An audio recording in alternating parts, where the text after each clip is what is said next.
Hello, everyone, and welcome to another AMP podcast. I'm Ben Dubose, news editor with AMP Publications. AMP, of course, is a shorthand acronym for the Association for Materials Protection and Performance, and both Materials Performance, or MP, and Coatings Pro Magazine are member magazines within our AMP Publications group. This episode is part of a special series spotlighting the winners of the 2025 Materials Performance Corrosion Innovation of the Year Award. These awards celebrate cutting-edge technologies that are driving progress in corrosion control and protective materials. We honored them in a special ceremony at the 2025 AMP Annual Conference and Expo in Nashville earlier this spring. Today, we're featuring one of this year's standout innovations in the cathodic protection category, and that's the CorTalk RDL1 Remote Datalogger from MOBILTEX. So to discuss that, joining us today, we've got Tony DaCosta, Vice President of Engineering at MOBILTEX. In this episode, we're going to be looking at the science behind the CorTalk brand and the RDL1, what this award means for MOBILTEX, and ultimately how this technology is already making a difference out in the field. Tony, thanks so much for joining us. And why don't you start by just telling us a little bit about your career background, as well as that of MOBILTEX as a company? Well, first of all, Ben, thank you for having me on. Now, on my career, that's going back a few years. I first started my career over 3 decades ago, designing hardware, firmware, and DSP algorithms for wireless data radio systems. When I moved to MOBILTEX 26 years ago, experience was a pretty natural fit for the wireless telemetry systems that MOBILTEX was producing. And through my time with MOBILTEX, I've designed numerous products that are in our current portfolio, and now I lead a team of dedicated professionals that continue to bring exciting new creations to the industry. When I started with MOBILTEX, it had already begun exploring the cathodic protection remote monitoring space with some early systems that communicated over private terrestrial radio networks. Within a few years, we pivoted to focusing on CP monitoring solely with products that utilized more cost-effective public data networks such as cellular and satellite. We were one of the first companies in the market to design iridium-based remote monitors that extended the coverage of the remote monitors to something that was truly global. At the same time, we made the decision to develop a hosted multi-tenant web-based data platform to house the information transmitted by the remote monitors, and that really gave our customers access to data anywhere an internet connection was available. That's something that wasn't very common in the industry then.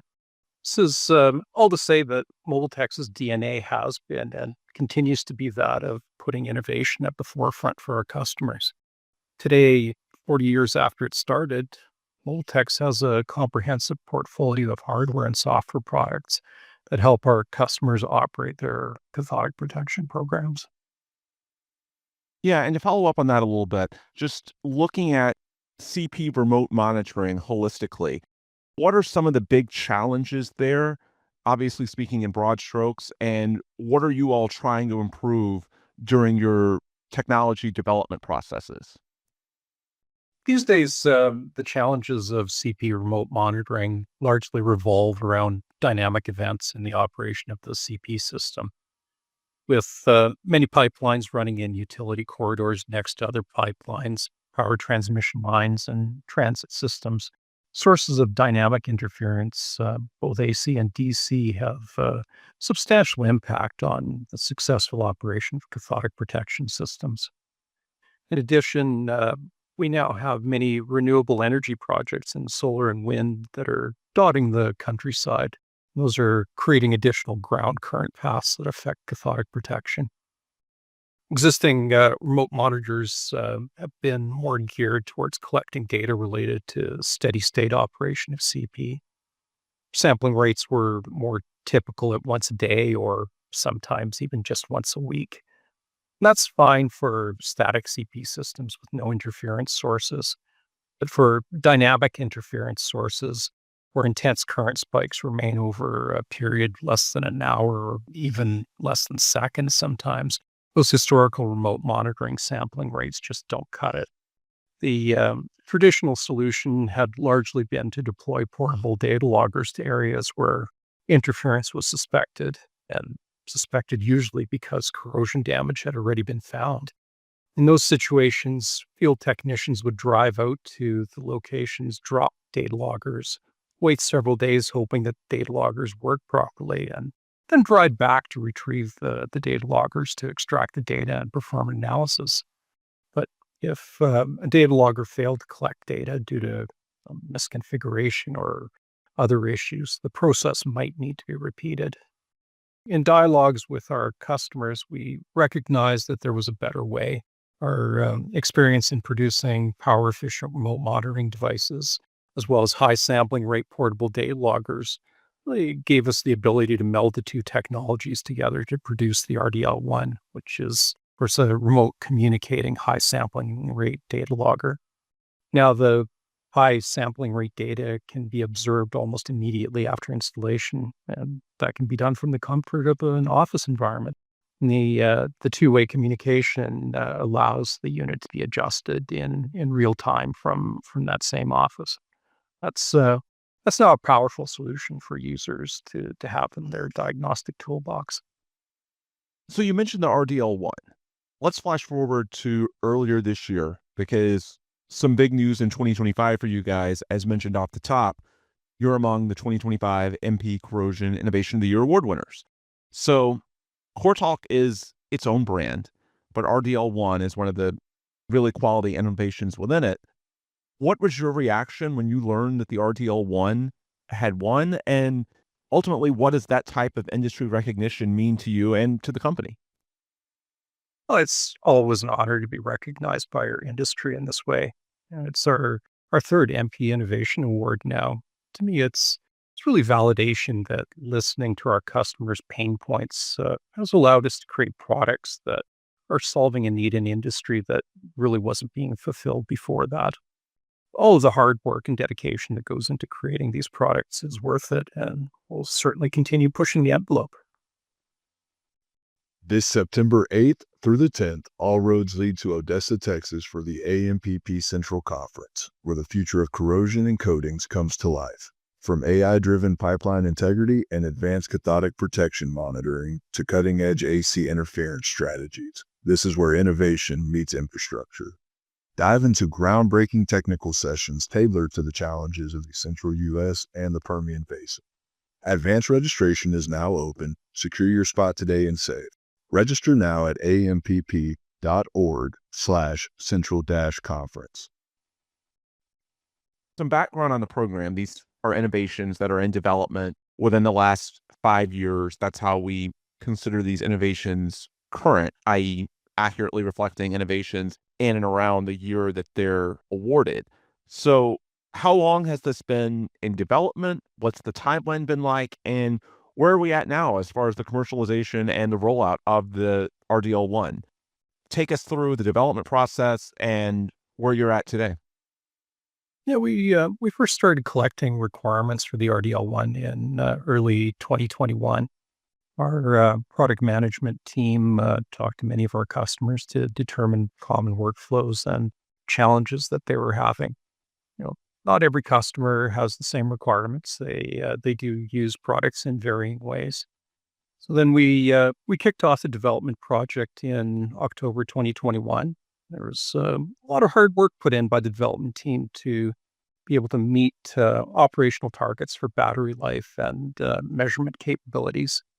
The high sampling rates and need for isolated inputs posed some pretty unique challenges for power efficiency. Those were overcome by the use of newer technologies that we had researched. And after the product was functionally complete, we did have a beta validation period with several key users that was performed to ensure operation across the select workflows. And by 2022, December 2022, the product was in full production. So it's now in full field deployment by a multitude of our customers in a variety of use cases. So any tool like this inherently has some competition. What is it that makes the RDL1 unique relative to anything else like it that's out there on the market? I think I mentioned before the melding of the remote monitoring with high-speed data logging it's really the most unique part of the RDL1. But there are a couple of other items that also make it unique. First, it's the RDL1's ability to be battery powered while still offering near real-time communications of that high sampling rate measurement set. In most use cases, the RDL1 offers between 5 and 10 years of battery life. So this greatly reduces the amount of field maintenance that is required over its operational life. Second, edge processing of the acquired data to provide useful statistical information. It can be used to drive deeper investigations into a focal area of the data set that's being acquired. Having a lot of data coming in from the field can be quite overwhelming, so summary statistics can help focus the investigations. In terms of those users, what feedback have you heard or gotten from the field from people that are actively using this today? Well, we've certainly heard from users. Few stories do come to mind. In the first, users were tasked with monitoring corrosion in a concrete bridge where a DC-powered train utilized one of the bridge decks. They were concerned that power from the train could pass into the track and then into the concrete along the rebar and eventually exit to earth, which could result in increased corrosion of the rebar. The train tracks are normally insulated from ground, but those insulators occasionally fail.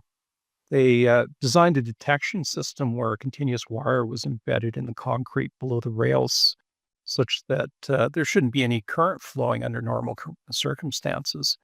Then, if an insulator fails under the track, the current would increase on the parallel wire when the train passes by. The RDL1, with its fast sampling mode and remote communications, was able to monitor the current in that wire, and it allowed the failed insulators to be replaced in a timely manner by sending the notifications to the user. In second user story, this was really related to a safety issue. AMP's standard for AC touch safety on a structure is first 15 volts AC. For this pipeline operator, there was an AC power line running parallel to the pipeline. And fortunately, communications between AC power utility operators and pipeline operators has been and continues to be, well, let's really say it, terrible in many areas, and that included this one.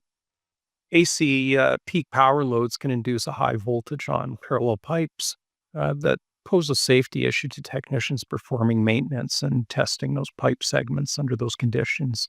This customer decided to install RDL1 units on the pipeline, operating at a high sample rate to alert them when the pipe AC voltage was above 15 volts AC to prevent worker injury. Yet another use case, a pipeline operator was having issues with interference. With the RDL1 as a part of their tool set, the operator was able to track the issue down to a malfunctioning power converter at a solar farm.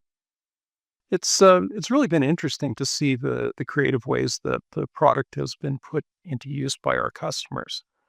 But we're also not resting on our laurels either.